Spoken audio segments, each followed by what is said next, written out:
চানখারপুলে answer সহ ৬ জনকে হত্যার ঘটনায় পুলিশ কর্মকর্তা Arshad, constable Sujan Hossain, constable Imaj Hossain, constable Nasirul আন্তর্জাতিক অপরাধ ট্রাইব্যুনালে হাজির করা হয়েছে। জুলাই গণ অভ্যুত্থানে সংঘটিত মানবতা বিরোধী অপরাধের মামলায় শাহবাগ থানার সাবেক ভারপ্রাপ্ত কর্মকর্তা মোহাম্মদ আরশাদ হোসেন সহ ৩ পুলিশ সদস্যের বিরুদ্ধে তদন্ত প্রতিবেদন দাখিলের জন্য ২ মাস সময় দেওয়া হয়েছিল। আজ ২২ এপ্রিল সাবেক ওসি আরশাদ সহ ৩ জনের বিষয়ে ওই তদন্ত প্রতিবেদন দাখিল করার নির্দেশ দিয়েছিলেন আন্তর্জাতিক অপরাধ ট্রাইব্যুনালের বিচারপতি মোহাম্মদ গোলাম মর্তুজা মজুমদারের নেতৃত্বে ৩ সদস্যের ট্রাইব্যুনাল। ৫ আগস্টে রাজধানীর চানখারপুলে ৫ জনকে গুলি করে হত্যার ঘটনায় মানবতা বিরোধী অপরাধের মামলায় পুলিশের কনস্টেবল সুজন হোসেনের বিরুদ্ধে গ্রেফতারি পরোয়ানা জারি করেন ট্রাইব্যুনাল।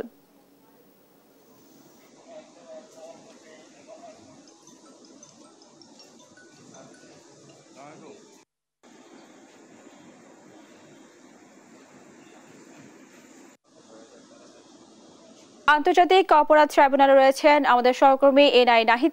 সরাসরি চলে যাচ্ছে সেখানে। নাহিদ, আপনার কাছ থেকে জানতে চাচ্ছি, ট্রাইব্যুনালে চানখারপুলে হত্যাকাণ্ডের শুনানি নিয়ে কি কি তথ্য আছে আপনার কাছে, আমাদেরকে বিস্তারিত জানাবেন।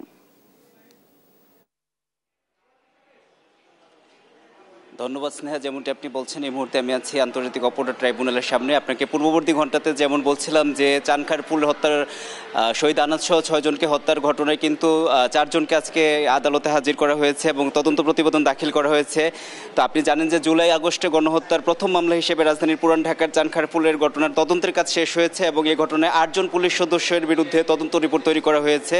তো চিফ প্রসিকিউটর আমাদেরকে জানিয়েছেন যে চানখারপুলে গণহত্যার তদন্তের কাজ শেষে যে ৮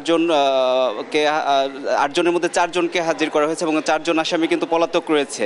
তো চানখারপুলের গণহত্যা ঘটনায় নিহতরা হয়েছিলেন যে শহীদ শাহরিয়ার আনাস খান, শহীদ শেখ মাহাদি হাসান জোনায়েদ, শহীদ মোহাম্মদ ইয়াকুব, শহীদ মোহাম্মদ রাকিব হাওলাদার, শহীদ মোহাম্মদ ইসামুল হক, শহীদ মানিক মিয়া। এই ৬ জনের হত্যাকাণ্ডের ঘটনার সঙ্গে যেসব দোষী যুক্ত আছেন তাদের বিরুদ্ধে কিন্তু এই তদন্ত প্রতিবেদন তৈরি করা হয়েছে এবং এই তদন্ত প্রতিবেদনের কাজ কিন্তু আনুষ্ঠানিকভাবে শেষ করার পরে জমা দেওয়া হয়েছে।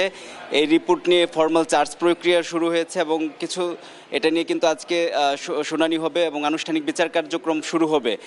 আর এই ক্ষেত্রে যারা আসামি ছিলেন, ৮ জন আসামির মধ্যে রয়েছেন ডিএমপির সাবেক কমিশনার হাবিবুর রহমান, ডিএমপির সাবেক যুগ্ম কমিশনার সুদীপ কুমার চক্রবর্তী, রমনা জোনের সাবেক এডিসি শাহ আলম, মোহাম্মদ ইমরুল সাবেক এসি এবং এসি রমজান, ডিএমপির শাহবাগ থানার সাবেক পুলিশ পরিদর্শক আরশাদ হোসেন, কনস্টেবল সুজন, কনস্টেবল ইমাদ হোসেন এবং কনস্টেবল নাসিরুল ইসলাম।